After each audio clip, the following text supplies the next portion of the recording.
is taking us to get this boat to Gospel. I'm sopping wet, free. It was so cold. We had to get somebody on the dockside to give us a hand to get this boat moored. It was just, I'm sopping wet. Everything, I'm just about to borrow a pair of socks. So out of foot. Oh. So when I was reading this morning about the fishermen in the storm, I could completely understand where these people are coming from about being caught in a storm. So it was quite interesting because David was doing the talk from last week, and so he was teaching from a boat. It was quite late. So normally what we would do is he said, well, okay, we'll pitch up, camp up, and we'll go first thing in the morning. But Jesus said, no, let's go over the other side now.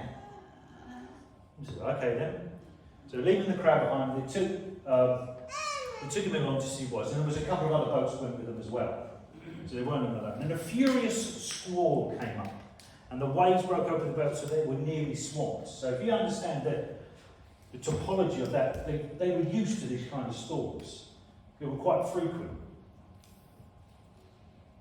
But they were swamped, and their boat was filling up, so you can imagine these poor blokes just bailing water out, putting down sail, and it's all going this, what's happening? Bloke, turn around. Jesus sleeping in the boat. He's sleeping on the So all of the disciples say, "Gee, wake up! Do you not care that we're going to get? Do you not care if we drown?" So I don't know what they were quite expecting him to do. They're going to help him bail out the water or hang on to the boat. So what does Jesus do? He says, the first thing he does is he addresses the problem. He says, he goes to the disciples, "Quiet, be still."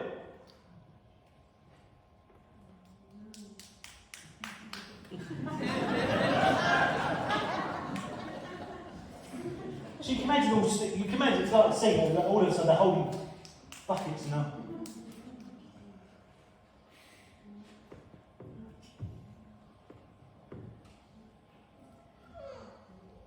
Then Jesus turns to them and says, "Why are you so afraid?" Now, sometimes the word afraid comes up as timid or timidity. So basically saying, what are you afraid of? Why are you acting so cowardly? Do you still have no faith? So they've gone from this complete silence, and he's just said, why are you acting such afraid? Do you not understand? They still didn't understand who Jesus was. They didn't understand his power, his authority. They've been with him for some time. Who am I? He is the Son of God. He is Lord of all the earth.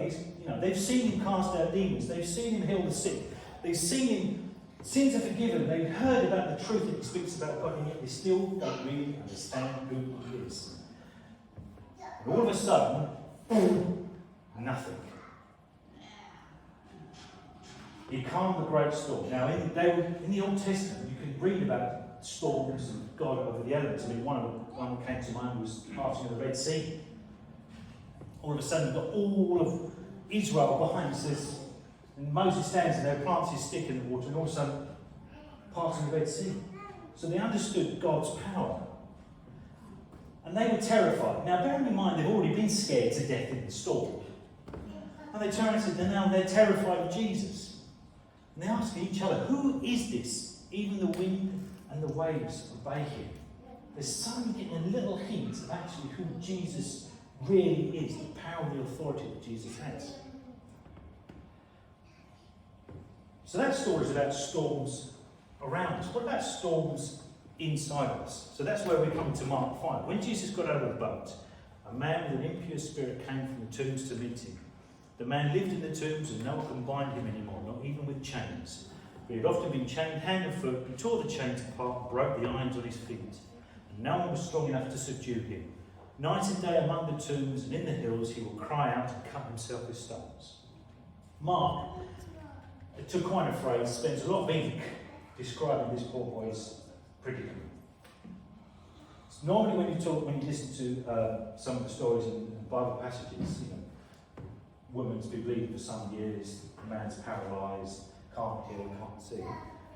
But Mark gives a lot of words to give you some idea of how this man's predicament.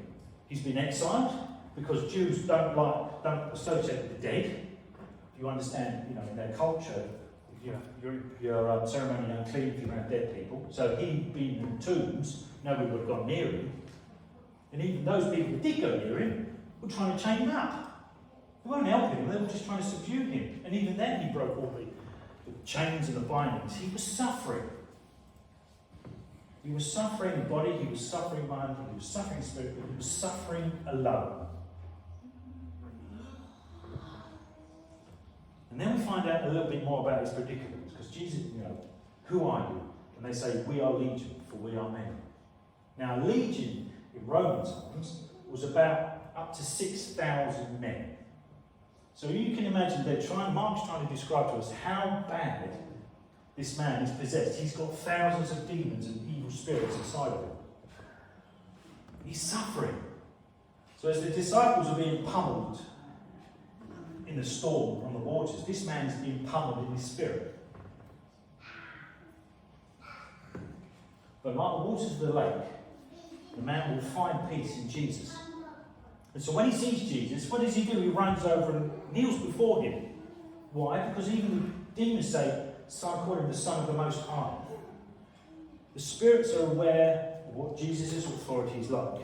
And they cringe before him. They kneel before him. They're pleading before him. They even ask permission from Jesus to go into the pigs. And they have to leave the man because Jesus has already said, go into those pigs, leave the man alone. So they said they even asked him permission to go into the pigs because they recognise who Jesus is. And as we read later, what happens next is not lost on the people around him.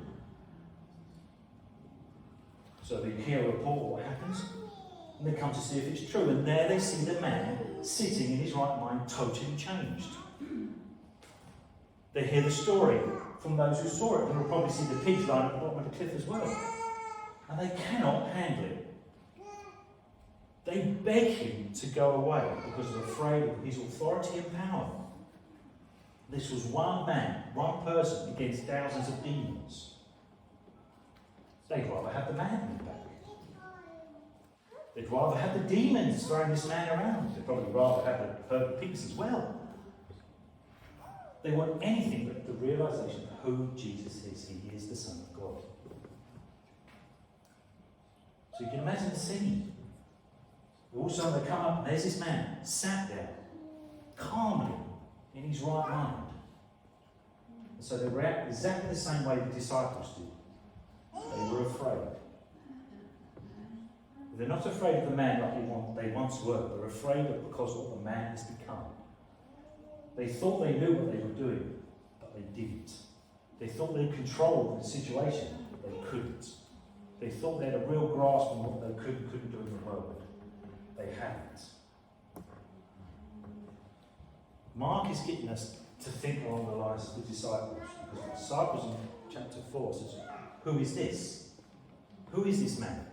But the evil spirit, chapter 5, knows exactly who this person is. He is the Son of the Most High. But here's something. Luke 9 says, he gave them power and authority to drive out all demons and to cure diseases. They had the power to do exactly what Jesus had done. And here's a catch. So do we. We have the power to cast out demons, to calm the storms around us, to calm the storms in other people, and more importantly, to calm the storms in us. Recently, I've had problems at work. And for about 18 months. And we've been in men's group and stuff like that. So I've been praying about it. And about a month ago, it was a particular moment. Now, this is a very challenging thing when you challenge God, which I found out in my life. And I said it was what some people call a fleece time. Now, if you don't know the story, in the Old Testament in Judges, God's trying to get Gideon to do some stuff. And Gideon says to God, if you want me to save Israel by my hand, you have promised I will place a fleece on the floor. And if there is dew on the fleece and not on the ground, then I'll do as you ask. And guess what? He wakes up the next morning and there's enough dew in the fleece, he brings it out to fill a cup of water. But then, in classic Old Testament stuff, so all right. Next time, you'll have dew on the ground, but nothing on the fleece. And guess what? You woke up the next day and there was dew on the ground, there was nothing. The fleece was ground dry. So when I say, okay, it's fleece time, so I say, God, if you want me to be out of the situation of a storm in my life, I want you to do something. And guess what? He did. He took the storm from my life. Now, not only did he take the storm from my life and my job, he took the storm from my life so that my friends and family could physically see that I was different. And he took a third storm from me. But I'll talk about that later. Freedom comes when we believe in the authority and power that God has given us, that we can do it ourselves. I read this from a lady called Marianne Williamson. Now, it's been attributed to many people, Nelson Mandela as well, but I found out this is the lady that actually wrote this quote. This is what she says. Our deepest fear is not that we are inadequate. Our deepest fear is that we are powerful beyond measure. It is our light, not our darkness, that most frightens us. We ask ourselves, who am I to be brilliant, gorgeous, talented, fabulous?